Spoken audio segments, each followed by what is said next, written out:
Hi, Misfits. This is Kate, and I'm all alone today. Welcome to Horrorwood.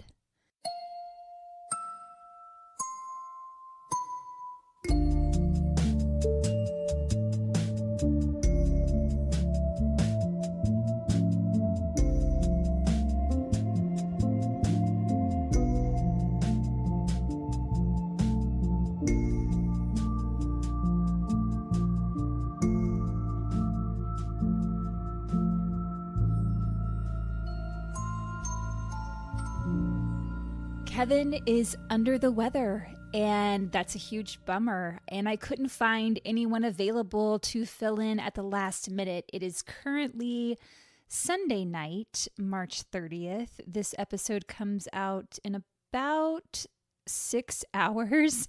So, it's just me today. Bear with me. This is kind of a big case. But before we get into it, I just want to say, Kevin, I hope you feel better soon, because the day of this release, Monday, is the Ambie Awards, and we're nominated for Best Indie Podcast Host. We're so excited, and I hope that, Kevin, you feel like going. I also want to mention, last September, I did an episode on Harry Potter actor Rob Knox, who was stabbed to death, and one of my main resources for the episode was a documentary by one of Rob's friends, Aaron Truss. Aaron and I have been in contact since that episode came out, and he has made a follow-up doc called Knox 16 Years Later, which highlights the need for knife crime education in schools in the UK. That's where Rob was from, where his case took place. And I promised Aaron I would help him get the word out about this short documentary. He actually uses a clip from our episode in it, which is really cool. And I just want to encourage everyone to go and watch it. You can watch it on YouTube. Just search Knox 16 Years Later. Give it a view, give it a like. That really helps spread the word. Today's case also happens to take place in the UK. I do want to give a content warning right at the top here. This episode contains discussion of sexual assault. I also want to say the family of the victim in this case wants as much publicity on it as possible. There are haters out there who complain that this case gets brought up year after year, but the reason for that is because there are still no answers. And the family believes the only way to get answers and get any kind of justice is to keep the pressure up and keep it in the spotlight. So we're just trying to do our small part here today. If you are listening to this episode on the day of release, March 31st, 2025, it is exactly 24 years to the day that 31-year-old Stuart Lubbock was found dead in the swimming pool of the UK's biggest television star. Stuart Lubbock was born on October 1st, 1969, in England. He grew up in Harlow, Essex, and was the youngest son of his mother, Dorothy, who went by Dot, and his father, Terry. Stuart was really close with his older brother, Kevin. The two were just a year apart, and they had a really good relationship. Terry and Dot both worked at a local factory, and the family didn't have a ton of money, but they got by. And Stuart had a good relationship with his family. He enjoyed the family vacations they would take together and generally just loved spending time with them. According to Terry, Stuart was your average kid. He loved football, or soccer to us in the United States. His favorite team was Manchester United, of course. He loved cars, he was a car enthusiast, and he loved girls. He was quite the ladies' man. His brother Kevin said he was a bit jealous of his little brother because Stuart had the looks and the charm with the girls. Kevin said that despite being older, he looked up to Stuart. And Sue Homan, who we'll talk more about in just a minute, said it was almost like Stuart was the big brother. He kind of took care of Kevin rather than the other way around. Unfortunately, the marriage between Dot and Terry didn't last. Dot ended up falling for someone else, and she and Terry divorced when Stuart was 15. Terry ended up getting custody of the boys. I read that the following year, when Stuart was 16, he dropped out of school and went to work at a meatpacking factory where his brother Kevin also worked. And according to other staff members there, Stuart was a great employee, really popular among his co-workers, just fun to be around.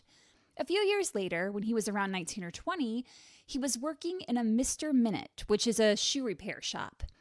And that's where he spotted Sue, who I just mentioned. She happened to be walking past the shop and immediately caught Stuart's eye. And he was like, oh, who's that?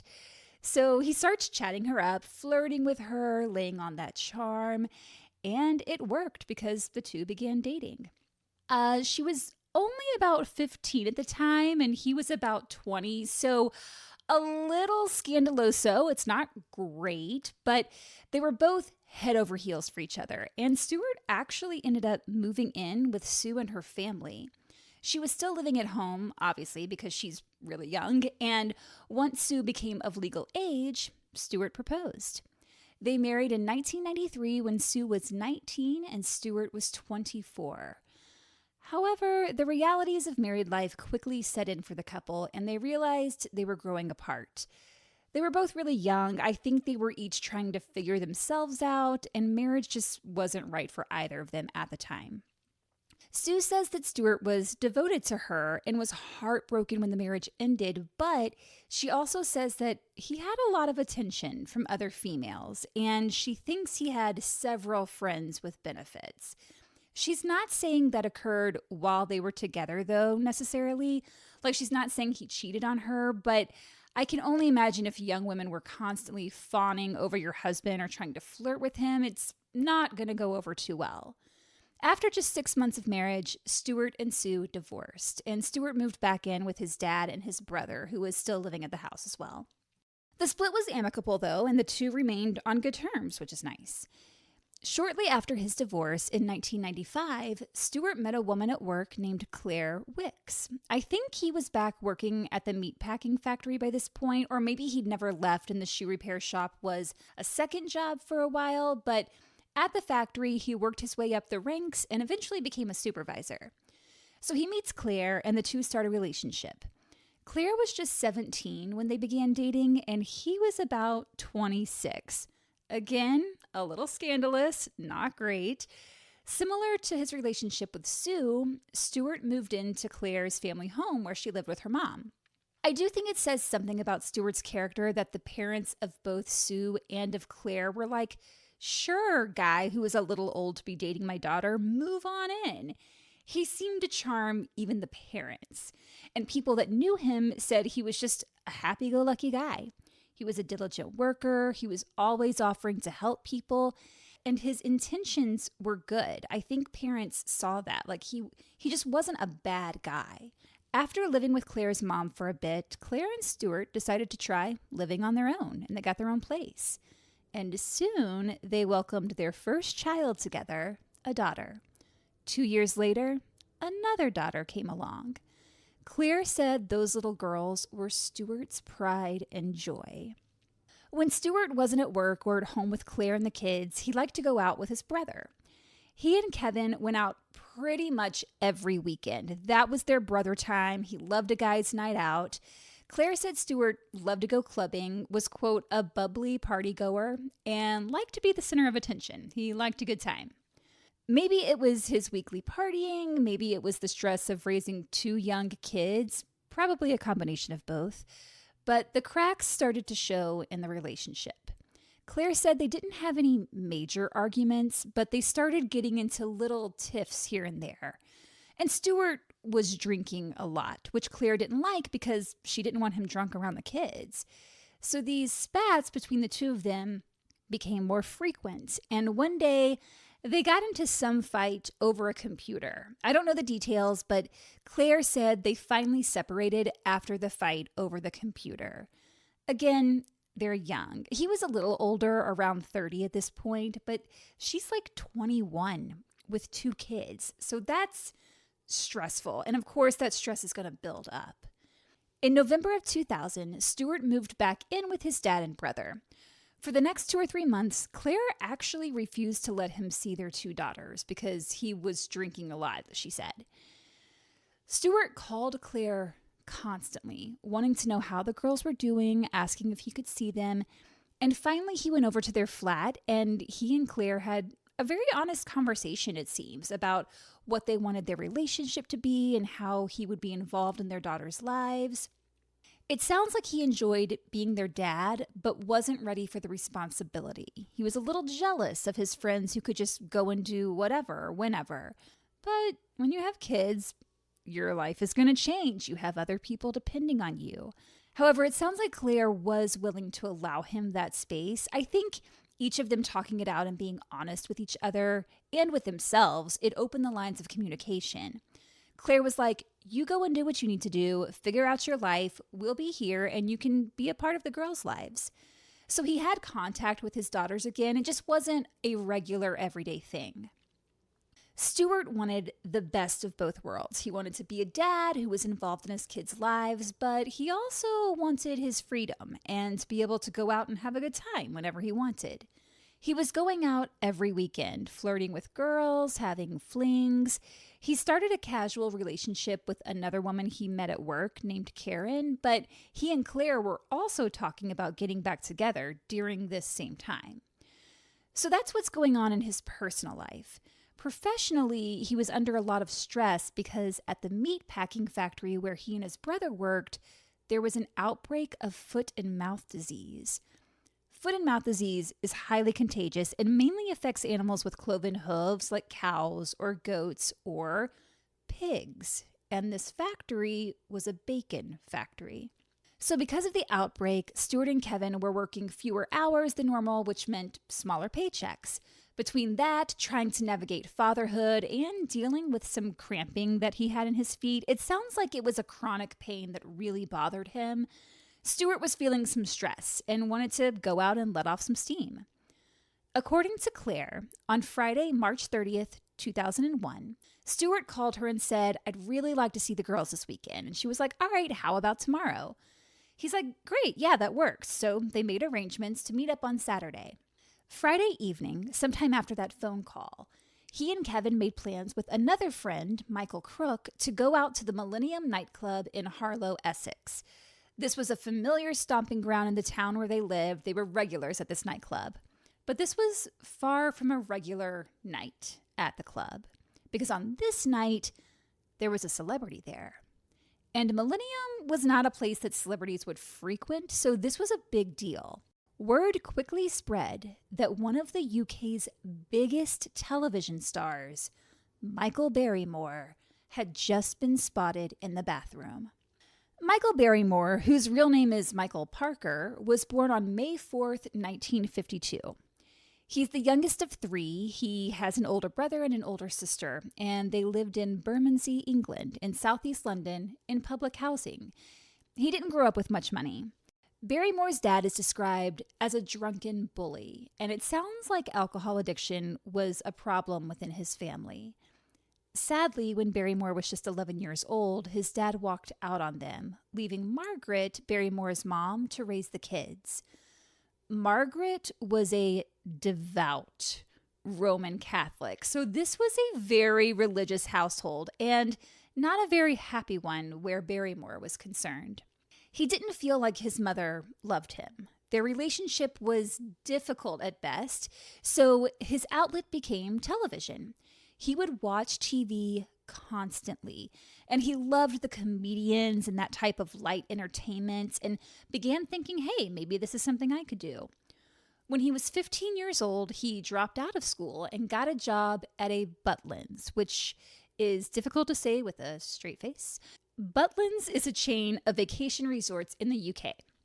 Barrymore worked there as a redcoat. The redcoats have a variety of roles at the resort. They greet guests, they run the children's activities like arts and crafts and sports, and they also provide the live entertainment. So they'll do theatrical performances where they have to sing and act and dance, and sometimes they'll assume the roles of costumed characters who walk around the resort.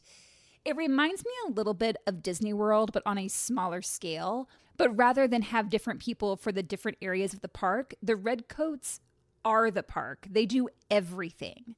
And competition to get hired is fierce. You have to audition, and if you make it past auditions, you go through an intense training period that is several weeks long. So clearly, Barrymore exhibited that he had some talent at a young age. He was really popular as a redcoat. His colleagues loved him, as did the audiences. And there would be upwards of 9,000 visitors to the resort each week. So it was a great training ground for him in terms of learning how to win over an audience, how to charm them and keep them entertained. Redcoats would start their workday around 8:30 in the morning and end close to midnight, which was great for Barrymore because it kept him out of the house. And the whole reason he'd started working was to escape his home life. One incident that stood out to me is that while working at the resort, the cooks there challenged the Redcoats to a competition of It's a Knockout. It's a Knockout is basically a variety of sporting challenges. If you ever had a field day in your school, it's kind of like that. Challenges would be like a potato sack race or tug of war or balancing an egg on a spoon while racing from one point to another. So those kind of games. Each team had a captain, and Barrymore was the captain of the Redcoats. But he cheated during the competitions, and it was obvious to everyone. The cooks from the opposing team were pissed, so some of them picked him up and threw him into the lake. And this was a nasty lake. I don't know what was festering in there, but Barrymore got really sick and had to miss several days of work. The cheating just stood out to me, just a little look into his personality. Barrymore continued to hone his artistic skills and work on his performance techniques, and at some point he read a book about Lionel and John Barrymore, which is what inspired him to change his last name from Parker to Barrymore. He was like, great name, I'll take it. He began getting supporting roles on stage in London's West End, which is where he met dancer and singer Cheryl Coughlin, who went by the stage name Cheryl St. Clair, and in 1976 became Cheryl Barrymore. Cheryl wasn't just his wife, but also his manager. Following her guidance, his career really began to take off. He began appearing on comedy sketch shows, doing impressions and playing different characters. He appeared on various game shows, which eventually led to him hosting his own shows. And then in 1986, his professional stars aligned, if you will, and he shot to stardom hosting the British game show Strike It Lucky. Strike It Lucky was wildly popular and at its peak had an audience of 20 million viewers. His forte was crowd work, which he had gotten very comfortable with while working at Butlins. That entire job was crowd work. In the early 90s, he had his own show called Barrymore, and it was a variety show where he was given license to do basically anything he wanted. There was no format, and people went wild for it. You couldn't turn a TV on in the UK without seeing Michael Barrymore's face, which is how he got the nickname Mr. Saturday Night, because his show aired every Saturday night. Another really popular show he did was Kids Say the Funniest Things, which is just like Kids Say the Darndest Things here in the US. He was one of the UK's biggest and highest paid stars, winning Best Entertainer at the National Television Awards several years in a row. Barrymore was a household name and was universally adored by people in the UK. He had the most successful entertainment show on British television and was the #1 entertainer. He also did some acting. He had the lead in a comedy series in 2000 and 2001. And Kevin, if you're listening, I put this in here for you.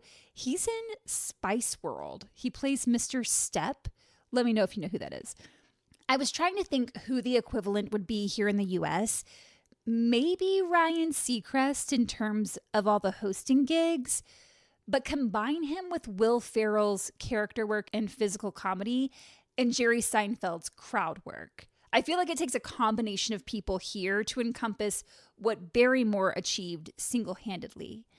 He was on top, which is a very high-pressure place to be. And to escape that pressure, Barrymore turned to drugs and alcohol. He said, quote, "I always find it very difficult to deal with life off stage. When I'm not working, I find it very hard to replace the feeling that I get up there, and it's impossible to live up there all the time." It's interesting because he started working to escape his home life, and then he turned to drugs and alcohol to escape whatever feelings about himself he was trying to avoid. And As we'll see, the need to escape becomes a recurring theme in his life. He knew he had a problem, and in 1993, Barrymore entered rehab for the first time. He said in an interview it was his wife Cheryl who sent him there. He was reluctant to go, but she was like, "You need help." And Cheryl is sitting next to him as he's saying this in this interview. It's a televised interview, so just keep that in mind. Once he came out of rehab, Cheryl helped him get his career back on track and get back to performing. But all that changed in 1995. One Saturday night in August of that year, Barrymore stopped in at the White Swan in London, a well-known gay pub that featured regular drag performances. And while drag performer Dave Lynn, who I'll refer to as they them, was on stage, they started telling jokes, and the crowd suddenly started going crazy. And Lynn is like, why is everyone so excited? Like, the joke wasn't that funny. They turn and look, and a drunk Barrymore has made his way up onto the stage. Barrymore says hello, gives Lynn a big hug, and asks what songs they've got prepared. And Barrymore proceeds to start singing along and performing to every song they played, just having the time of his life. And then New York, New York comes on. Lynn starts singing, "Start Spreading the News," at which point Barrymore grabs the mic and sings, "I think I'm gay today." And then he took off his wedding ring and threw it on the floor. Everyone at the pub is cheering. They embraced him, like they're going wild for it. But a few of them did immediately run out and contact the press, so tabloids were all over it. Barrymore told The Sun, quote, "I just can't live a lie anymore. I'm gay and I can't keep pretending I'm not." For his colleagues in the industry, they weren't really surprised that he was gay. It had been kind of an open secret, like people had suspected. And this is the mid-90s in the UK. The nation still had very conservative views about homosexuality, and the tabloids really sensationalized the story, as they do. He was married, he hosted kid shows and family TV. Oh my goodness, how could this be? But for the most part, his fans accepted him for him. His wife Cheryl, on the other hand, that was a different story. In 2 documentaries I watched about this, it's stated that Cheryl was blindsided by this news, that she had no idea he was gay. We're going to come back to this because she writes a book later that suggests otherwise. Later that same year, at the National Television Awards, Barrymore attended with Cheryl because she was his manager. And they'd always been a unit. I think they wanted to still be seen as a unit. Barrymore won, I believe it was Best Entertainer. And when his name was called, he turned to Cheryl, gave her a kiss. And when he went up to the stage to accept his award, he spoke openly about coming out, saying, quote, "I thank you for being my kind of people," which was a nod to one of the TV segments he did, which was called My Kind of People. And he went on to say, quote, "I hope that you'll allow me to live my kind of life." And then the camera goes to a shot of Cheryl in the audience, and she looks upset and a little angry. Things got really messy. In their personal lives, obviously, but professionally, colleagues didn't know who to go to for decisions now. They used to make decisions together, but now Cheryl would say one thing and Barrymore would say another. And so their work relationships with other people started to break down. Cheryl and Barrymore separated, and he became very active in the gay scene and had relationships with men. But from everything I've read, it sounds like he didn't like himself very much. He was uncomfortable with who he was, and this actually led him to try and get back with Cheryl multiple times. Tabloids were constantly printing salacious stories about Barrymore simply because he was gay, and he turned to alcohol and drugs as a coping mechanism. In an interview, he said, quote, "I try to be all things to all people. And then when I start feeling the pressure, I do a runner," which is a British expression that means to escape a place quickly. He said, "I chase around all the time trying to find the high I get on stage." In 1996, he went back to rehab, and in 1997, he and Cheryl officially divorced. Professionally, he was doing well. His career was still rolling along, and he was still considered the #1 television presenter in the UK. But personally, his demons were getting the best of him. Alcoholism was slowly killing him. Doctors told him if he didn't stop binge drinking, he'd be dead within months. Then one night in 1998, while out at a nightclub, he met a young man named Shaun Davis, who was more than 20 years his junior. The two hit it off, and Shaun was a calming presence for Barrymore. Some said that even though Shaun was younger, he sometimes seemed more mature than Barrymore. As their relationship grew, Barrymore began to settle down a bit. He was mid to late 40s at this point, and things were getting serious between him and Shaun, who quit his job as a stockbroker to become Barrymore's personal assistant. In 1999, the two got married as a gay couple could get at that time. They had a ceremony in Hawaii and exchanged wedding bands in front of a minister. The two even began talking about becoming parents. They checked out adoption centers and even spoke with a female friend about becoming a surrogate. Barrymore had always been great working with kids and seemed excited at the idea of fatherhood. But it wasn't meant to be. Once again, his alcoholism and drug use took over. In late 2000, while staying in Gloucestershire, presumably for work, he met 4 men out at a bar that he then invited back to his hotel room. Someone hired a female sex worker from an agency to come to the room, who then reportedly performed oral sex on one of the men. She later claimed she was raped, though I don't think that was ever proven. It's unclear who called the police, but police did come to the hotel and found drugs in Barrymore's room, but rather than charge him, they let him off with just a warning. Things quickly spiraled from there. In February of 2001, Barrymore started hooking up with a former drag performer named Jonathan Kenny. Shaun, Barrymore's husband, was getting fed up with his partying ways and chaotic lifestyle. Shaun's at home trying to hold down the fort, and his husband is out partying and having flings. At the beginning of March, Barrymore was asked to present at a charity dinner for the Make-A-Wish Foundation, but when he got on stage, it was obvious to everyone that he was very drunk, and during his speech, he reportedly invited audience members back to his hotel for a drug-fueled party and told 2 women and a man that he wanted to have an orgy. He was booed off stage and led away by security, and later someone found him crying backstage. It's all just really sad, honestly. He was going out to clubs and bars all the time and seen leaving just completely drunk. A few days later, he had to make an appearance at some awards dinner, but he was not sober and someone else had to take over for him. On March 21st, it was announced that Shaun was leaving him. Shaun just couldn't put up with Barrymore's behavior anymore. 9 days later, on Friday, March 30th, Barrymore and his casual boyfriend, Jonathan Kenny, went out to dinner. And afterwards, they headed to the Millennium nightclub in Harlow, where Stuart Lubbock was with his brother Kevin and friend Michael Crook. As word spread throughout the club that Barrymore had been spotted in the bathroom, people started crowding around the bathroom door. Kevin said that when Barrymore came out, he was looking worse for wear. But keep in mind, at this point in time, he is still one of the biggest, if not the biggest, star in the UK. People in the club are going nuts. Everyone's trying to meet him and shake his hand.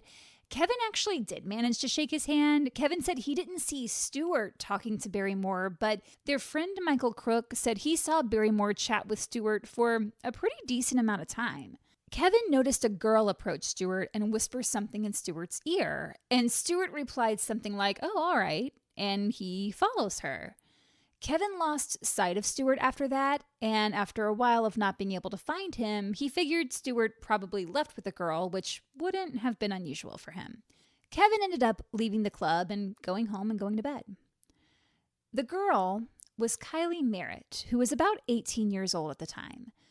When she whispered in Stuart's ear, she had said, "Barrymore's having people back at his house." So Stuart was like, cool, because who wouldn't want to go party with the nation's biggest star and go to his house? You would do it for the story alone. Like, you'll never believe where I was last night. Stuart didn't know Kylie, and neither of them knew Barrymore, but Kylie was at the club that night with her older brother, Justin Merritt. Justin was about 26 years old at the time and is described as an unemployed dustman. He was a garbage collector, but out of work at the time. When he spotted Barrymore outside the club that evening, he approached him and said, "I'll look after you. I'll be your security to get you home." Justin didn't know Barrymore. He just saw him and decided to attach himself to the star and be his unofficial security guard that evening. To me, that doesn't feel like he was doing it out of the kindness of his heart. It sounds like maybe he was a hanger-on. So Justin and his little sister Kylie are now unofficially part of Barrymore's entourage that evening, along with the guy Barrymore was seeing, Jonathan Kinney. It's unclear whose idea it was to invite Stuart back to the house, whether Justin saw him and told Kylie, "Hey, go invite that guy," or if Barrymore saw him and told one of the Merritt siblings, "Hey, I'm having people over, see if that guy wants to come," or if Kylie had spotted Stuart and took it upon herself to invite him. However it happened, Stuart agreed to go. Just past 2:30 a.m., Stuart, Barrymore, and Kylie and Justin Merritt got into a cab heading to Barrymore's mansion in Roydon, Essex. The cab driver said Barrymore was not walking in a straight line. He was clearly drunk and did not look like someone fit to be hosting an after-party. During the drive to his home, Barrymore, who was seated behind the cab driver, leaned forward and exclaimed, "I could do with a good fuck right now." Then he slumped back into his seat and stayed that way until they reached his house. It's a little weird that Barrymore would take a cab without his boyfriend, Jonathan Kinney. CCTV footage outside the Millennium nightclub shows Barrymore and Kinney getting into some kind of argument that night. We don't know what was said between the two of them, though. Those that had taken the cab arrived at Barrymore's at approximately 2:47 a.m. Shortly after 3 a.m., Jonathan Kinney arrives with two teenage girls, Claire Jones and Kelly Campbell, both 17. They had met Barrymore at the nightclub earlier in the night, and apparently Kinney invited them over. Two more men showed up, Simon Shaw and James Footers. They both knew Barrymore. They lived nearby and had been at the nightclub that night, and on their way home, they decided to stop in at Barrymore's, putting the time of their arrival between 3 and 4 a.m. So I know that there's a lot of names I just threw at you. There are 9 people total at the house: Stuart, Barrymore, Justin Merritt, Kylie Merritt, Jonathan Kinney, Barrymore's boyfriend of the time, Claire Jones and Kelly Campbell, the two underage girls, and Simon Shaw and James Footers. Simon was a neighbor and James didn't live far. There were a lot of alcohol and drugs being consumed at this party, including pot, cocaine, and ecstasy. Then at 5:46 or 5:48 a.m., Justin Merritt called 999, which is like 911 here. He told the operator an ambulance was needed, gave the address, and then said, quote, "A geezer's drowned in the pool." The operator says, "Right, sorry?" Justin says, a fella's drowned in the pool." The operator says, "Are they still in the water?" Justin says, "No, we've got them out." The operator asks, "You've got them out?" Justin replies, "There's a party going on and someone's just gone out and found him. I tell you what, mate, the first time I've been out in 4 fucking years. I have me kids every weekend and fucking hell. You don't expect it, do ya?" So this is what Justin says on this 999 call. The operator goes on to tell Justin to have someone outside waiting for the ambulance, and Justin says they're waiting on the main road, and then again says, quote, "Fucking hell. I think the geezer's dead, mate." In British English, geezer is not necessarily a derogatory term. I actually looked this up because in the US, typically it refers to an old man, like, "Oh, that old geezer," and it carries a negative connotation.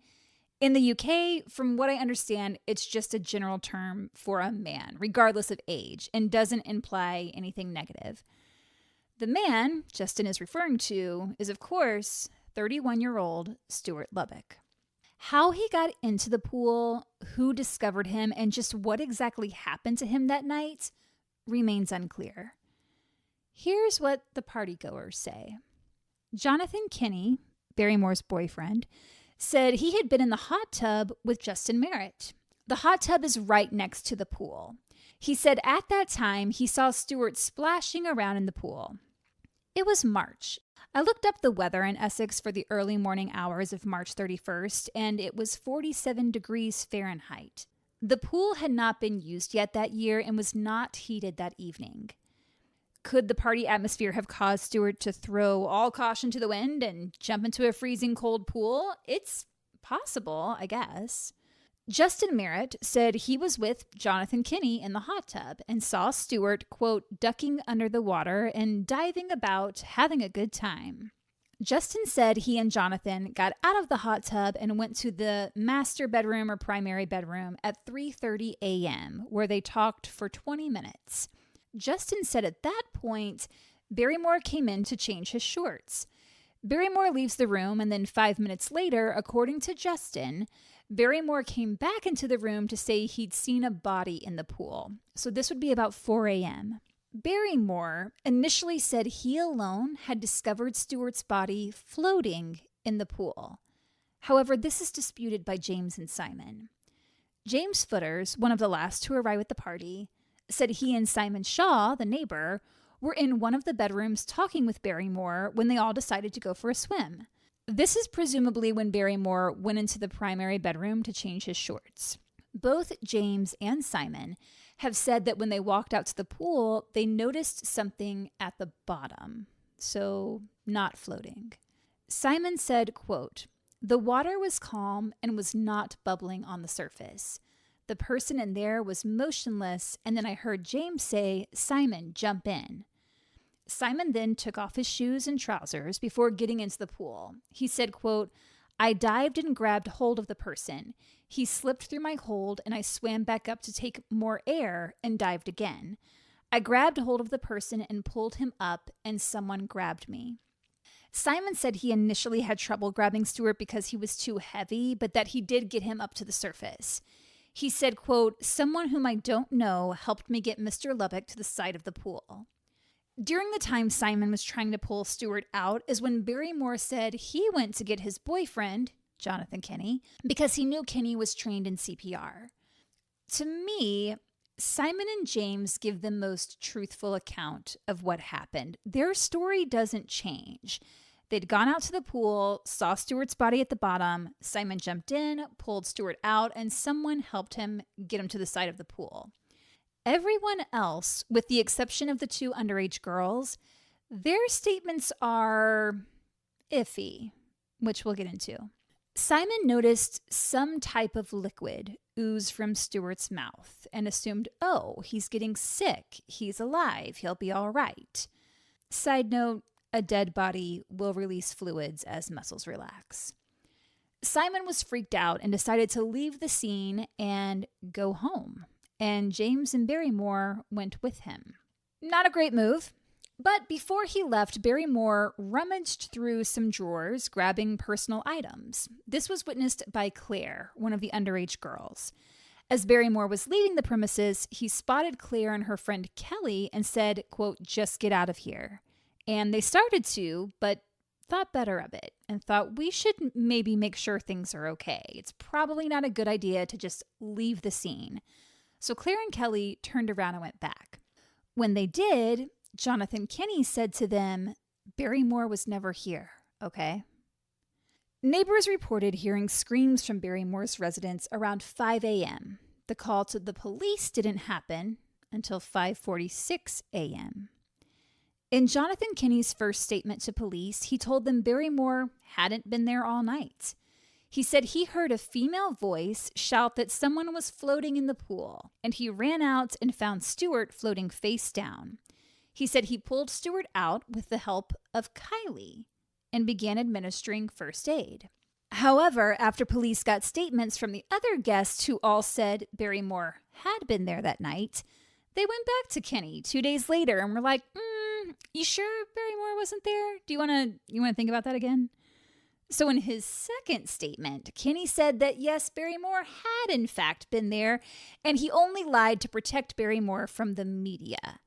He said it was actually Barrymore who had told him Stuart was floating in the pool, And when Kinney got outside, someone had already pulled him out. In Barrymore's first statement to police, he said he was alone when he discovered Stuart floating face up in the pool and ran to get Jonathan Kinney, and that it was Kinney who pulled Stuart out. In a later statement, Barrymore said he saw the body first, but it was Simon and James who pulled him out. When questioned why he didn't jump into the pool to try to help Stuart, Barrymore said, "Because I can't swim." This was later proven to be a lie. He could swim. According to his ex-wife Cheryl, he'd gone swimming a lot, actually, with various people. But he still claims that, to this day, he claims he could not swim. A lot of emphasis is put on the statement saying that he was floating face down, or he was floating face up, or he was at the bottom of the pool.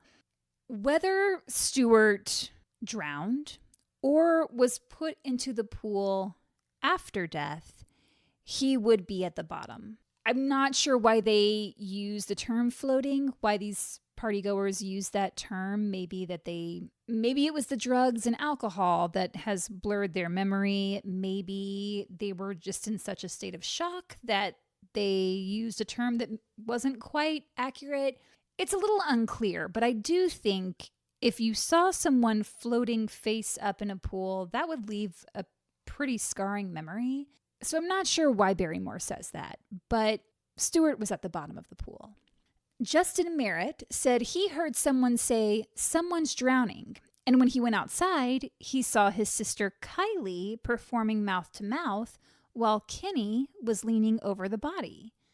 But Kylie said when she went outside, she saw Jonathan Kinney leaning over the body, and she made no mention of trying to perform CPR herself. Yet Claire Jones, one of the 17-year-olds, stated that when she and Kelly decided to stay and turned around and went back to the house, she saw both Jonathan Kinney and Kylie Merritt trying to save Stuart. So we have conflicting statements and a murky timeline. Stuart was floating face down, Stuart was floating face up, Stuart was at the bottom of the pool. I found him. No, actually, this person found him. Actually, it was this person. I gave him CPR. She gave him CPR. They gave him CPR. There's a lot of stories to unpack there. At first, it was around 4 a.m. that Barrymore saw a body in the pool. Later, he said it was more like 4:30 or 4:45. Neighbors heard what they described as screams at 5 a.m. Police weren't called until 5:46 a.m. And when they arrived 10 minutes later, Barrymore, Simon, and James had already left the scene. We don't know why such a huge amount of time went by between the time Stuart was discovered, whether he was discovered at 4 or 4:30 or 4:45. It was at least an hour before police were called. And initially, police are just assuming this is an accidental drowning. On the 999 call, Justin said someone drowned in the pool. So they did not treat this like a crime scene. The area wasn't secured like it should have been. It's important to note that Barrymore, the homeowner, the host of this party, is not the one who called 999. Instead, he called someone else. His manager/assistant, a man named Mike Brown. I've also read it was Kinney who first called Mike Brown. Whichever called him first, be it Kinney or Barrymore, the call took place around 5:10 a.m., more than half an hour before police were called. Mike Brown was told by either Kinney or Barrymore to come to Barrymore's house and tidy up. He came and went throughout the day. Another person to come by the home after Stuart had been taken away in an ambulance was a Mr. Kelleher, a former work colleague of Jonathan Kinney. Kinney had called him and told him what happened and said that earlier in the night, Barrymore had been pestering Stuart for sex. And Kinney, Barrymore's boyfriend, remember, told him that Stuart wasn't gay. Then Kinney and Barrymore got into an argument. This was regarded as hearsay, but it is interesting. 2 items that appeared in photos police initially took at the scene ended up going missing when people were allowed to come and go at the house. One was a pool thermometer, and the other was the door handle off a pool shed. I think we can all picture what a door handle looks like. The pool thermometer kind of looked like a microphone. Like if you picture a standard size microphone with one end being a bit bigger, like the size of a fist. And then the part that reads the temperature is kind of like a microphone handle if the handle were rectangular with 4 sides as opposed to smooth and spherical. But it's about the same thickness of a microphone handle. So just picture that, this sort of like block of a thermometer with a fist-sized thing at the end. These items were there by the pool in the photos. The pool thermometer is laying right there on the edge of the hot tub. But someone removed them, and they've never been found. Another item seen in police photos is a bloody towel near the pool. It wasn't tested until sometime later, and they determined it was Stuart's blood on the towel. Stuart Lubbock was hypothermic when he arrived at Princess Alexandra Hospital. Doctors worked on him for approximately 2 hours, but he was declared dead at 8:23 a.m. At first glance, you might wonder, why did it take so long for him to be declared dead? Because he was hypothermic, they had to wait for his body to come up in temperature to determine if he was actually dead. Because extreme hypothermia can cause vitals to basically become undetectable. There have been cases, it's rare, but there have been cases where a person has been hypothermic and seemingly dead, but has essentially come back to life once the body warms. Swedish radiologist Anna Begenholm went into severe hypothermia after being trapped in freezing water underneath a layer of ice while she was out skiing. She was trapped for 80 minutes and halfway through went into circulatory arrest. Her body temperature was just 56.7 degrees Fahrenheit when she arrived at the hospital, but she made a nearly full recovery. Audrey Shaun developed severe hypothermia when she was caught in a snowstorm while out hiking with her husband. She fell unconscious and her husband couldn't feel a pulse, couldn't feel her breathe, didn't feel a heartbeat. By the time rescue crews got her to the hospital, she had no vital signs. Her body temperature was at 64.4 degrees Fahrenheit, and she went into cardiac arrest for 6 hours. Once her body temperature warmed up to 86 degrees Fahrenheit, doctors were able to use a defibrillator to jumpstart her heart, and like Anna, she too made a nearly full recovery. So doctors can't just assume a hypothermic patient is dead even if there are no vital signs. The media jumped on the story. Body found in Michael Barrymore's pool. When Kevin Lubbock woke up that Saturday morning and turned on the TV, he couldn't believe it. The report was that a man in his 20s had died in Barrymore's pool. Kevin's like, Stuart's not going to believe this. We just saw him last night. So he goes to Stuart's room, but of course, he wasn't there. Kevin isn't worried because he thinks Stuart went home with a girl. And the news was saying the victim was in his 20s and Stuart was 31. So Kevin's waiting for him to come home so he can be like, whoa, after Barrymore left the club, some guy died in his pool. As the day wore on and there was still no sign of Stuart, Kevin texts his brother asking if he's okay.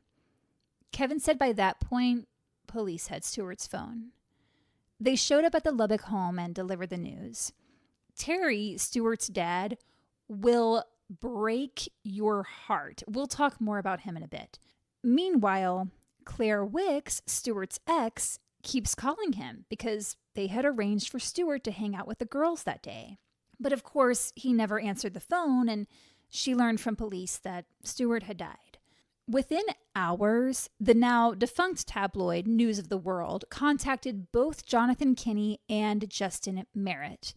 The paper paid Kinney £60,000 for his story, in which he told of how he pulled Stuart from the pool, administered CPR, and performed a heart massage on him for 25 minutes trying to revive him. According to him, he was a real superhero in the whole thing. Justin Merritt was paid £30,000 to tell his story, and he too seemed to be such a good Samaritan. He did everything he could. He also stated that he saw Barrymore rub cocaine on Stuart's gums earlier in the night, and Stuart backed away like he didn't want this. Barrymore denies ever doing this.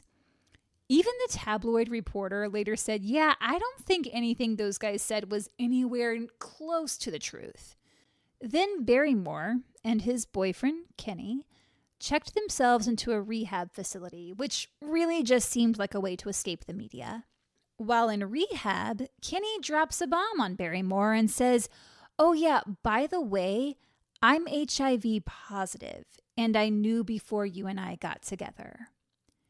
Barrymore demanded to know why he hadn't told him before, and Kenny said, quote, it's not that I didn't want to tell you, but, you know, at the end of the day, you were the one who was willing to go without condoms, but I wouldn't. So he doesn't answer the question of why he didn't tell him, and then he blames Barrymore, saying, like, he's the reason he didn't tell him. It's an interesting look into who Jonathan Kenny is as a person. Barrymore did take a test and tested negative. Forensic pathologist Dr. Michael Heath performed the first post-mortem exam on Stuart at 4:44 p.m. He noticed small abrasions on Stuart's hip, which he attributed to occurring when Stuart was dragged from the pool. He found no scuffle marks or restraint injuries and only a small bit of blood on Stuart's shorts. Stuart's blood alcohol level was nearly 3 times the legal limit, and he also had cocaine and ecstasy in his system. This came as a shock to people who knew him because they had never seen him do drugs, although a couple of them said Stuart had told them in the past that he had done ecstasy before. After performing the exam, Dr. Heath concluded that no third party was involved in Stuart's death, and this was a drowning. However, because this was such a high-profile case and they had to be absolutely sure about the results, the coroner ordered a second postmortem. The second forensic pathologist to examine Stuart was Chris Milroy. He was not convinced this was a drowning, saying that just because the body was found in water doesn't mean he died there. He also noted that petechia were present on Stuart's face and neck. Petechia are tiny spots that appear on the skin when capillaries rupture. They can be caused by a number of factors, but a main one is the restriction of airflow, such as in strangulation, prolonged pressure on the neck, such as an arm lock, or if a person is smothered, like if they're being forcibly held down onto something, like bedding or a pool towel. A third forensic pathologist, Dr. Ian Calder, who is also a drowning expert, performed a postmortem and found that, quote, Stuart's lungs did not show the clinical appearance of drowning, which contradicts Dr. Heath's findings. Dr. Calder also noted that there was a lot of blood on the cloth Stuart had been wrapped in, and that blood came from Stuart's pelvic region. He noted that there had been extensive hemorrhaging from Stuart's anus. He said, quote, there was clear dilation of the anal canal. There were clear injuries around the anus. These injuries included abrasions, they included bruising, and they included tearing of the anal wall. The bruising indicated Stuart sustained these injuries while he was still alive. At the inquest, which is held in September of 2002, none of the partygoers could explain how Stuart could have ended up in the pool. Kylie Merritt stated that she had seen Barrymore rub cocaine on Stuart's gums that night, just like Justin had said in his story to the tabloids. But Kylie hadn't mentioned this to police when she gave her statement. She only said it after Justin's story came out. She was given a lie detector test administered by News of the World, and the results suggested she had lied, but she was never charged with perjury. She later said she couldn't actually remember if she had seen Barrymore rub cocaine on Stuart's gums that night. James Footers stated at the inquest that at the party, Barrymore had tried to kiss him. James had backed away because he was straight and not interested in this. He mentioned it to his friend Simon, and Simon said, oh yeah, he's always doing stuff like that. Neither James nor Barrymore made it a big deal.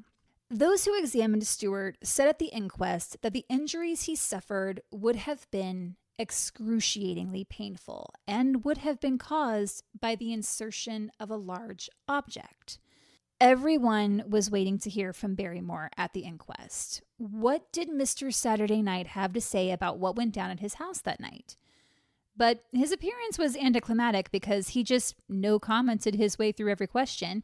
And when asked if he saw Stuart use cocaine that night, he said, I'm not prepared to answer that.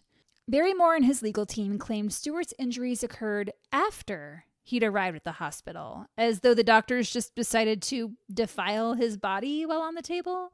They said they had a witness who saw doctors insert a rectal thermometer into Stewart's anus 14 times and claimed this is what could have caused his horrific injuries. However, this wasn't the groundbreaking revelation they thought it would be. A rectal thermometer is small and designed to go into a rectum, and it was inserted into Stewart several times as they monitored his temperature, waiting for him to warm up to determine if he was in fact dead. But these accusations of injuries occurring at the hospital had to be looked into, and a fourth pathologist was brought in, Dr. Nathaniel Carey. His opinion was that the findings were more consistent with the insertion of an object of larger diameter, larger than a rectal thermometer, larger than the average penis, with, quote, fisting being a likely possibility. He concluded that, quote, death occurred in circumstances of third-party involvement, whether or not the anal injuries were a direct contributor. He also did not exclude the possibilities of partial asphyxia through the application of a neck lock during a sexual assault, drugs and alcohol in association with hypothermia, or drowning as the final event. In his medical opinion, the cause of death was unascertained. Dr. Carey added the non-medical view that, quote, the facts speak for themselves in terms of the involvement of one or more parties in the circumstances leading up to death.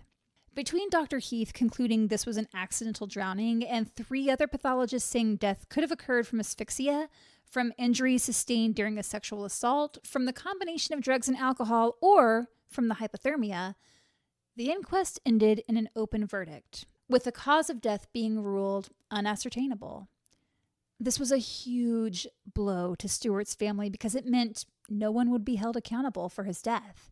It is important to note, though, that Dr. Heath's testimony was eventually discredited. He's the one who said this was an accidental drowning.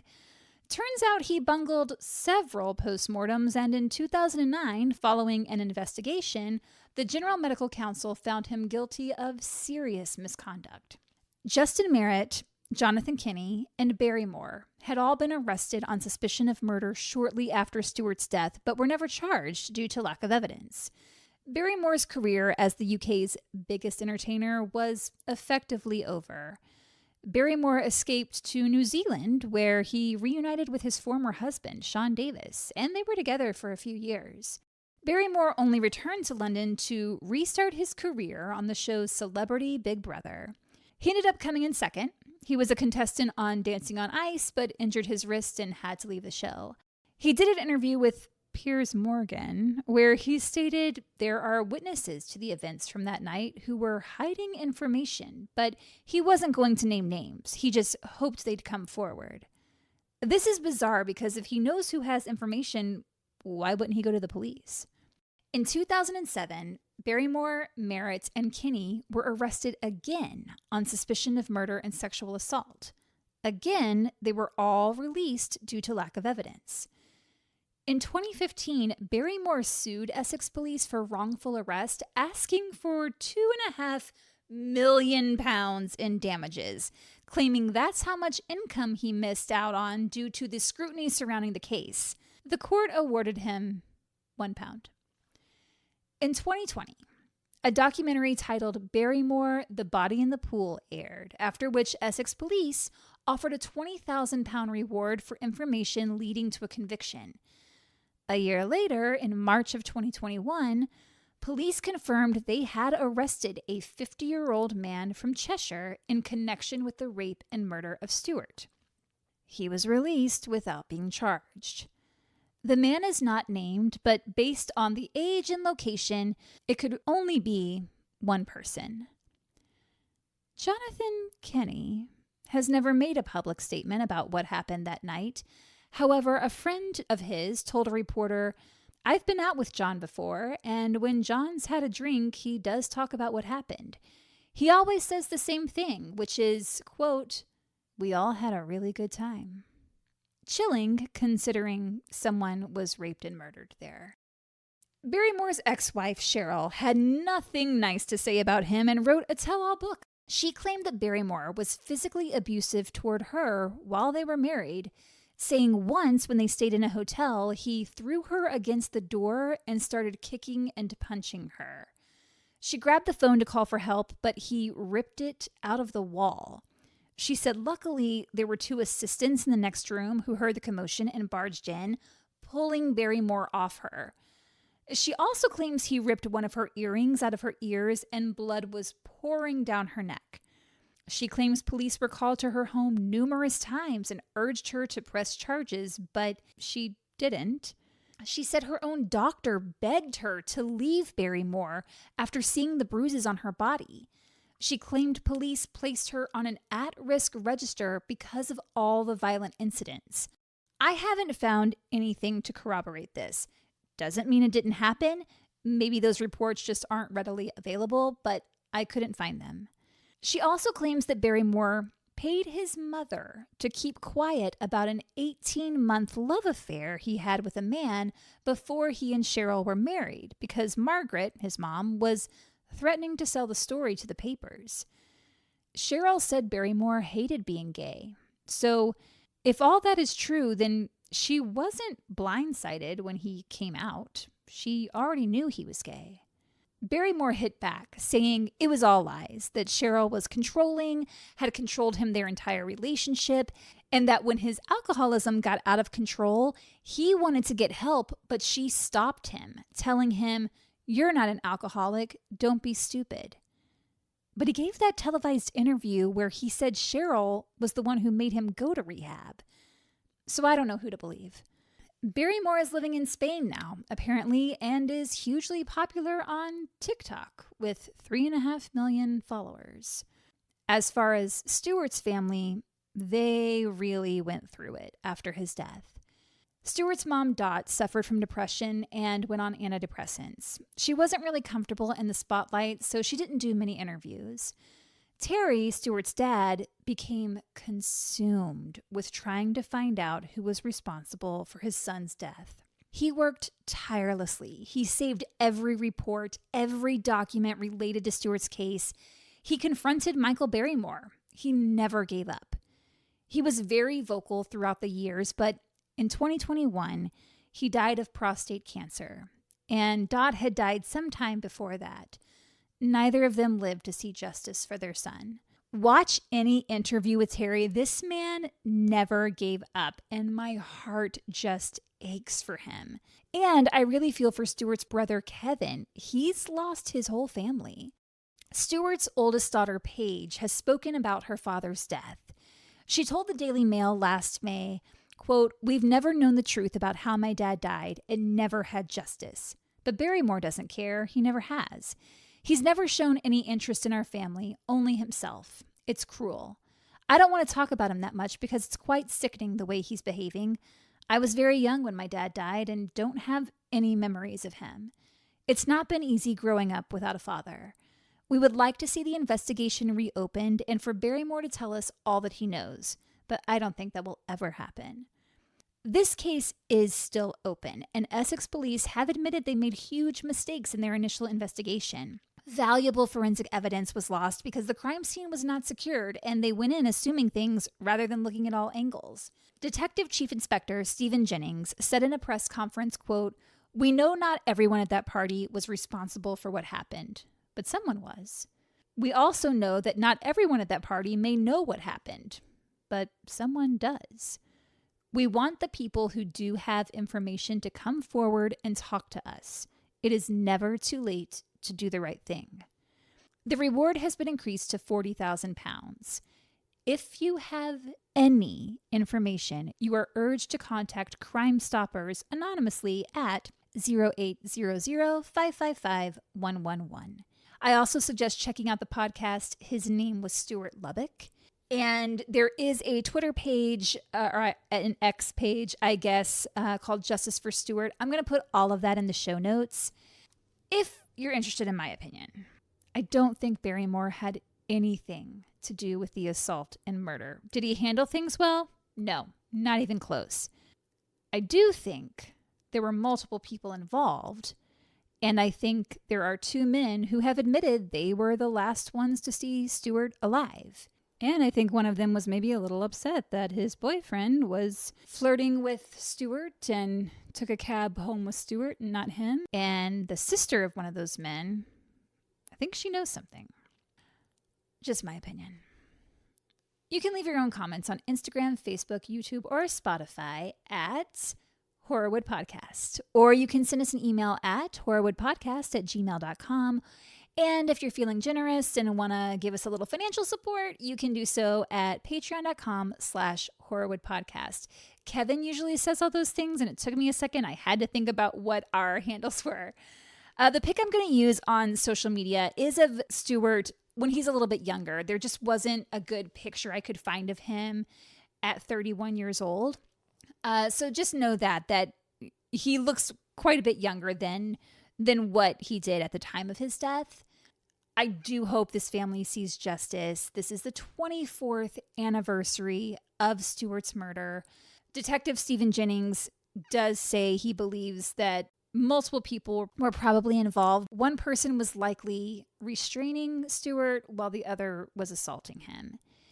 And it's very possible that the reason there was very little blood on his shorts is because he was dressed after the assault and then tossed in the pool to conceal evidence. Justin Merritt is currently living on a boat in some remote location off the grid. Jonathan Kinney, as I said, continues to say that everybody had a great night. A good time was had by all, he says. And Kylie Merritt maybe performed CPR. Maybe she didn't. She seems confused about whether she did or not. And that's it for today, folks. Kevin, I really hope you feel better. You have to, because we're going to the Ambies. And misfits out there, don't do murder.